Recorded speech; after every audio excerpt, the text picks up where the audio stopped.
All know the ways, few actually walk it. ये बोधि धर्म का वचन है कि बहुत सारे लोग जो है वो मार्ग को जानते हैं, लेकिन बहुत कम लोग हैं जो मार्ग पर वास्तविक चलते हैं। ये बोधि धर्म का वचन बहुत ही महत्वपूर्ण है।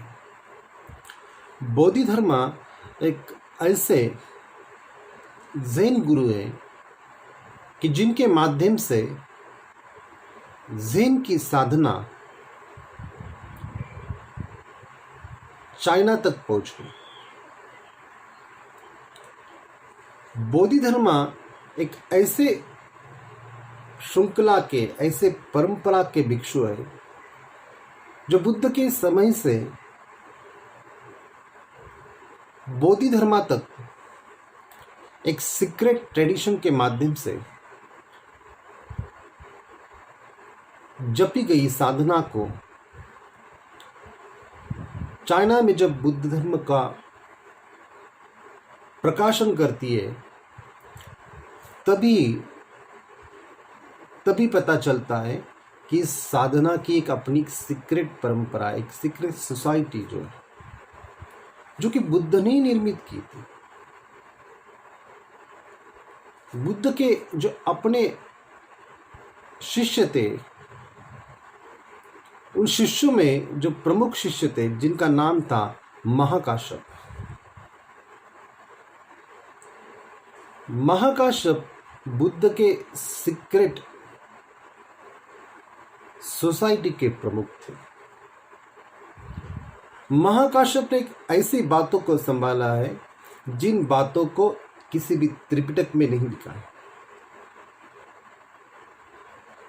जिन बातों को ग्रंथों में संग्रहित नहीं किया है, लेकिन एक परंपरा के माध्यम से, गुरु और शिष्य की परंपरा के माध्यम से महाकाश्यप ने उस परंपरा को खूबी से निभाया है। और महाकाश्यप ने जिस प्रकार की व्याख्या बुद्ध के वचनों की और किसी भी भिक्षु ने नहीं की या किसी भी स्थवीर ने नहीं की। इसलिए महाकाश्यप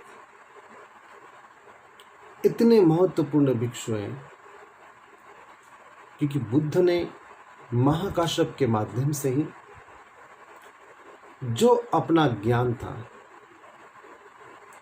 जो हर किसी मनुष्य के काम में आ सके, हर किसी मनुष्य का विकास करने में,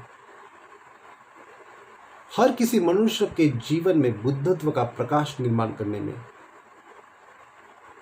जो काम आने वाला जो ज्ञान था, जो कि शब्द से नहीं बता सकते थे,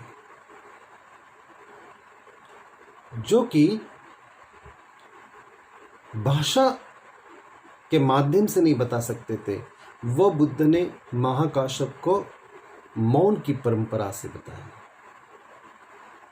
तो इस मौन परंपरा के पहले जो भिक्षु थे वो 5 भिक्षु थे, और ये मौन परंपरा चलती रही है बोधि धर्म तक।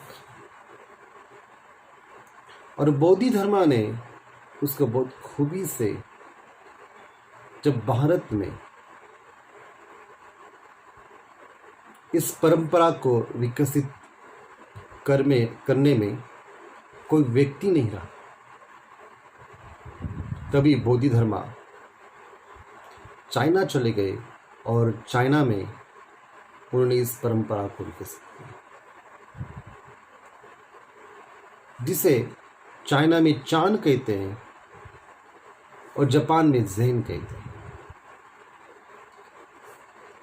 चान जो कि पाली में ध्यान होता है और संस्कृत में ध्यान होता है।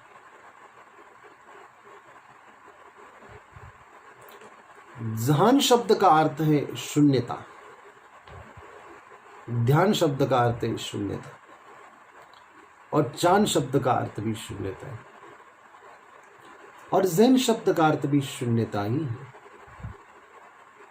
इस शून्यता की परंपरा को बहुत खूबी से बोधि धर्मा ने किसी भी बुद्ध वचन को इस्तेमाल न करके केवल मनुष्य की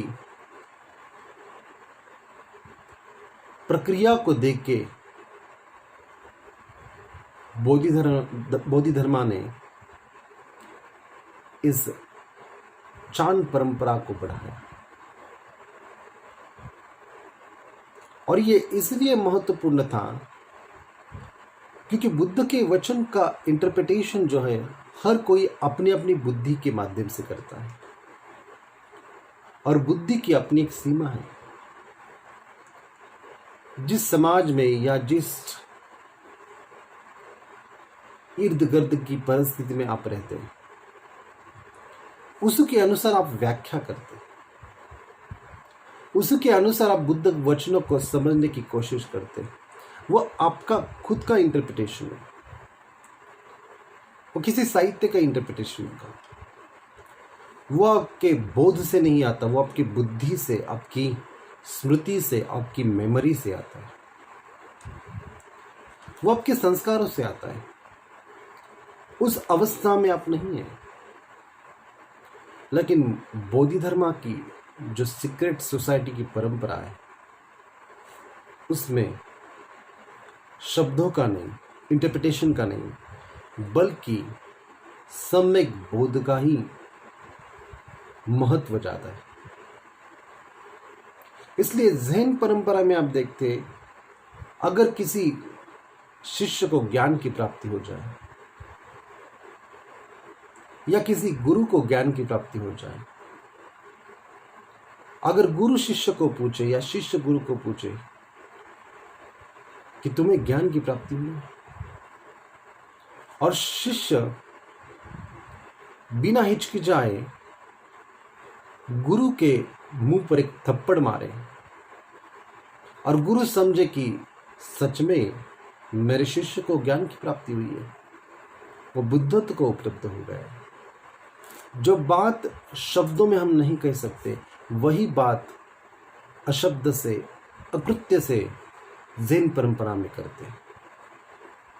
तो इसलिए बोधि धर्मा कहते हैं, all knows the way, few actually walk it. सभी मार्गों को जानते हैं और कुछ लोग वास्तविक उस मार्ग पर चलते हैं। ये बखूबी समझ में जैसा है। सभी को पता है उनके अंदर बुद्धत्व का बीज है, बुद्धा फूड है।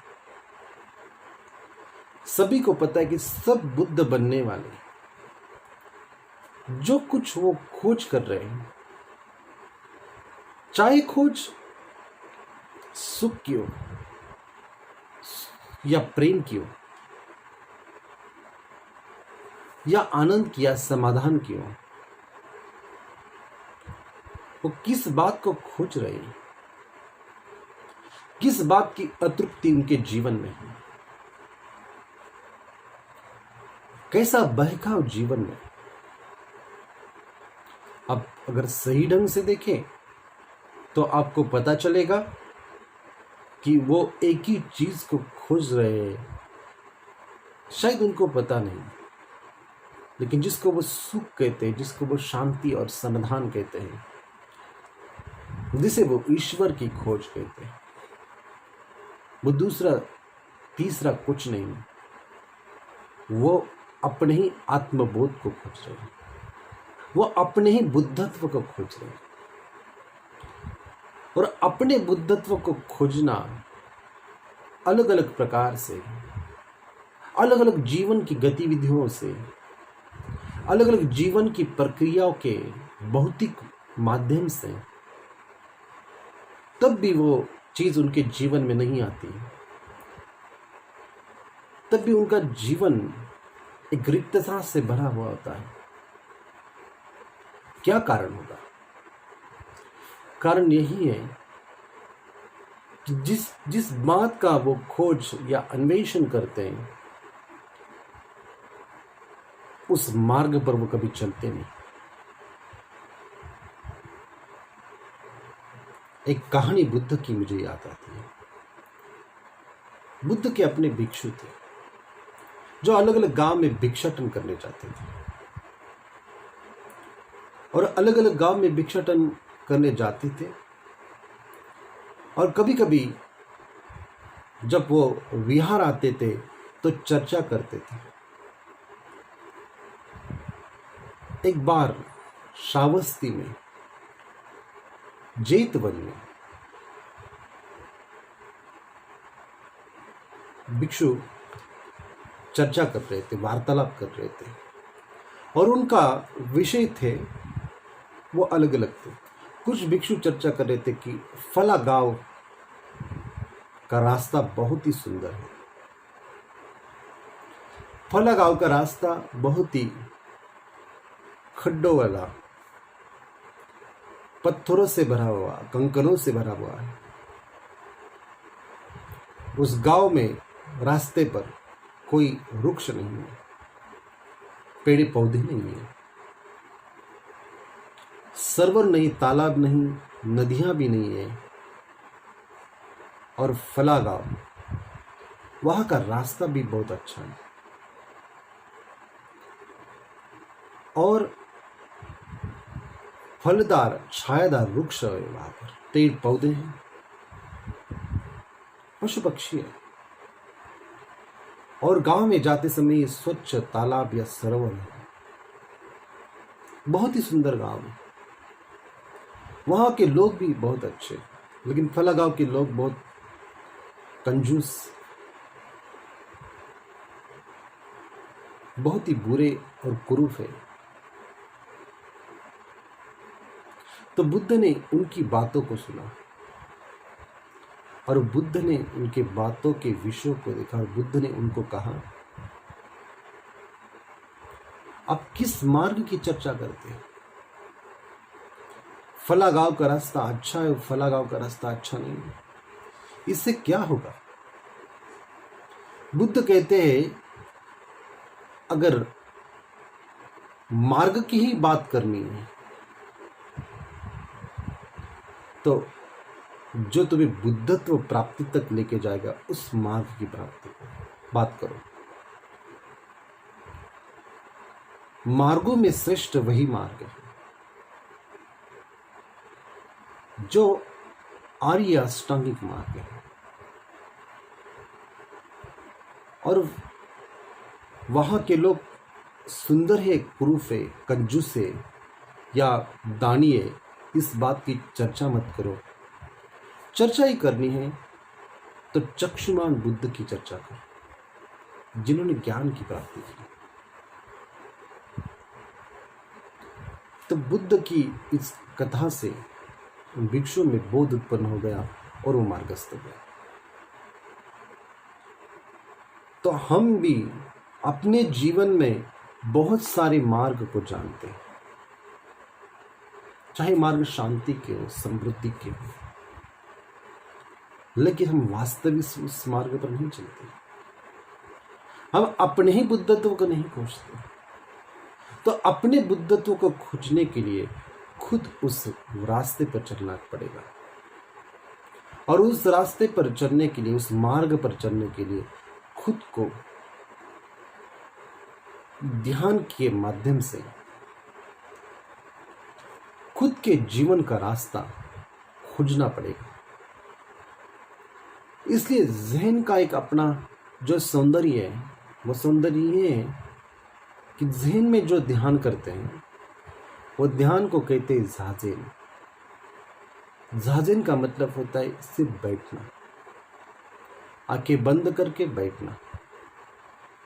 और आंखें बंद करके जब आप बैठेंगे तो आपको पता चलेगा बहुत सारे विचार मन में आते हैं, बहुत सारी कल्पना चलती है, बहुत सारे फंक्शन चलते हैं।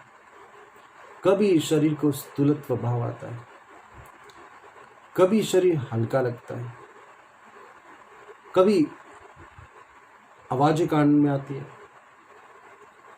बहुत सारी चीजें जो कि हम कर नहीं रहे, जो अपने आप हो रही है, इसका पहली दफा पता चलता है। और पता चलते चलते चलते एक समय ऐसे आता है तुम अपने ध्यान की खोज में जाते हो। यह तुम्हें कोई ध्यान नहीं सिखाता। ज़ेन के ध्यान का मतलब यही है कि ध्यानी अपने आप अपने ध्यान की अवस्था को खोजता है। वो रास्ता खुद बनाता है, उसका मार्ग खुद बनते जाता है। वो सिर्फ बैठता है और बैठते ही वो इतना आत्मखोजी बन जाता है और वो अपने मार्ग से ही विकसित होता है। न कोई मेथड, न कोई टेक्निक, न कोई सिखाने वाला, न कोई पढ़ाने वाला। बस बैठते ही वो अपने आप जीवन की अंतरायी गतियों को ठीक से जानते जानते उस बोध अवस्था को पहुंच जाता है जहाँ बुद्धत्व है। इसीलिए मार्ग को सबको पता है, लेकिन उस वास्तविक मार्ग पर चलना बहुत जरूरी है। अन्यथा मार्ग का पता होना कोई बहुत सम्मान की बात नहीं है। बहुत सारे लोगों को बुद्ध की हर बात पता है। बुद्ध कब जन्मे, बुद्ध ने गृह त्याग क्यों किया, बुद्ध ने ज्ञान की प्राप्ति कैसे की, बुद्ध को ज्ञान की प्राप्ति करते समय क्या क्या बातें उनको प्रतीत हुई।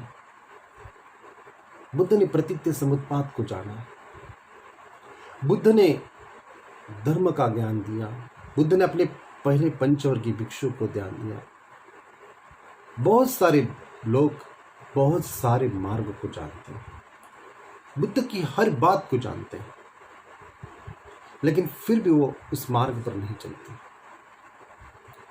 इसलिए बुद्ध के संदर्भ में भी जानना और बुद्ध ने बताए हुए धम्म के संबंध में जानना ये अलग बात है,